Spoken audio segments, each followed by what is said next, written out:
Vote কেন্দ্রে কেন আসছো? ভোট কেন্দ্রে কেন আসছো? ভোট কেন্দ্রে কেন আসছো? হ্যাঁ হ্যাঁ, ভোট কেন্দ্রে কেন আসছো? আমি সর্বপ্রথম মানে আমার নিজের ভোটটা দেওয়ার জন্য আগে মানে ওইখানে আসি। আসার পর আমি যখন আমার আইডি কার্ড নিয়ে দিয়েছি, আমার দিছে কাগজটা দেওয়ার পর আমি বলছি আমার সিরিয়াল দিছে, দেওয়ার পর আমি বলছি আমি ভোটটা দিব। তো আমার মামা যেহেতু আবার আমি এজেন্ট, এ পরবর্তীতে আমি ভোট দিতে গেছি, আমার ভোটটা আমি নিছি। এরা ভোট মারতেছে এগারোটা, কিন্তু আমি আমারটা মারার সাথে সাথে আমার কাগজটা নিয়ে নিচে আমার একটু দেখা দিছে, আমার এক চাচা থাপ্পড়ও দিছে, মানে গোষ্ঠী আমার চাচাই লাগে। আমি পরে আমি মারা বলছি তো গিয়া দরকার নাই। সেলিম শিকদার ভোট দিয়েছে, আমার ভোট কাগজ সিরিয়াল আছে। ভোট দিতে পারেন।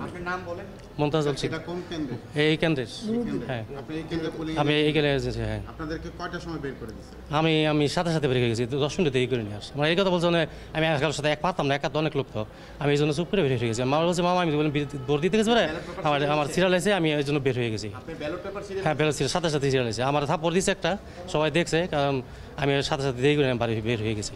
পরে মামার সাথে সাথে বলছি যে মামা এই করছে, ঠিক আছে আমি আসতেছি, তুমি থাকো বাসা, আমি আসছি। যে উপজেলা পরিষদের নির্বাচন হচ্ছে, এখানে বরপা নুরুদ্দিন উচ্চ বিদ্যালয়ে যে ভোট কেন্দ্র, এই কেন্দ্রে আমার এজেন্ট ছিল সকাল 8টা থেকে 9টা পর্যন্ত। তারপরে আমাদের 7 জন এজেন্টকে বাইর করে দেওয়া হয়। এইভাবে যদি হয় তাহলে প্রশাসন কিভাবে দেখভাল করতেছেন, আমার মনে হয় আরও তদারকি ভালোভাবে করা উচিত। আমার এজেন্টগুলো যদি না থাকে তাহলে কিভাবে চেক করবে ভোট সুন্দর হচ্ছে না ভালো হচ্ছে?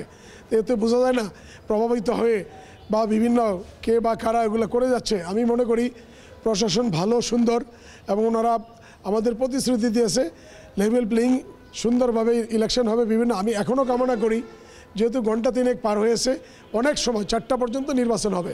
ওয়ালটন ফ্রিজ কিনে অনেকের মতো আপনিও হয়ে যেতে পারেন মিলেনিয়াল সেরা পণ্যের সেরা অফার।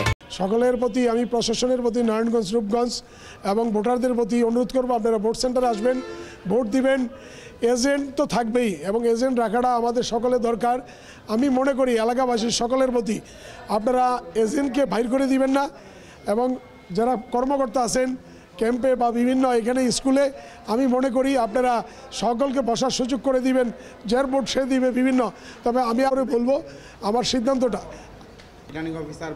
আমি এখন অফিসারের সঙ্গে কথা বলে এখন আমি অবগত করে যাব, পরবর্তীতে দেখব আবার তারা পদক্ষেপ নেই কিনা, তারপরে আমি লিখিত অভিযোগ আকারে আমার প্রশাসনকে জানাবো। প্রশাসনের প্রতি আমার অনুরোধ, আপনারা একটু সুদৃষ্টি দেন। বিভিন্ন কেন্দ্র ইসাখালী, কায়েতপাড়া ইসাখালীতে আমার এজেন্টের কাগজপত্র নিয়ে গেছে, এখন আইসা পাইলাম যে এটা নুরুদ্দিন উচ্চ বিদ্যালয়ে, আরও কেন্দ্রগুলো পরিদর্শন করব, দেখব।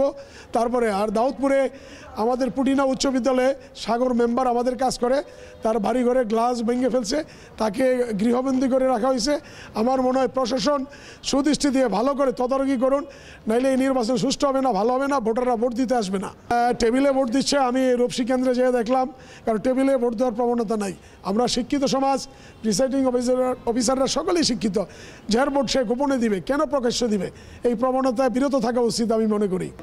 আমার যে এজেন্ট যারা ছিল সকলের মোবাইলে অফ করা হয়েছে, কিন্তু বাট এখানে জানি না যারা ভিতরে থাকবে তারা কেন মোবাইল নেবে? মোবাইল নেওয়ার তো অধিকার নাই, ছবি তোলার অধিকার নাই, এগুলো তো বেআইনি, অবৈধ।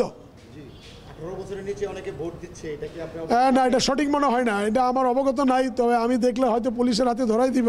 আমি পুলিশ ভাইদের বলবো, আনসার ভাইদের বলবো, অফিসারদের বলবো। এইখানে আমি শুনতে পাইলাম কেন্দ্রে 6-7 জন ছিল, তারা ভোট দিতে আসছে। এই ধরনের অবস্থা যদি হয় তাহলে ভোট করে লাভ কি? ভোট দিয়ে তো কোনো লাভ হবে না, কারণ অপ্রাপ্তবয়স্ক লোক তো ভোটের অধিকার পায় না।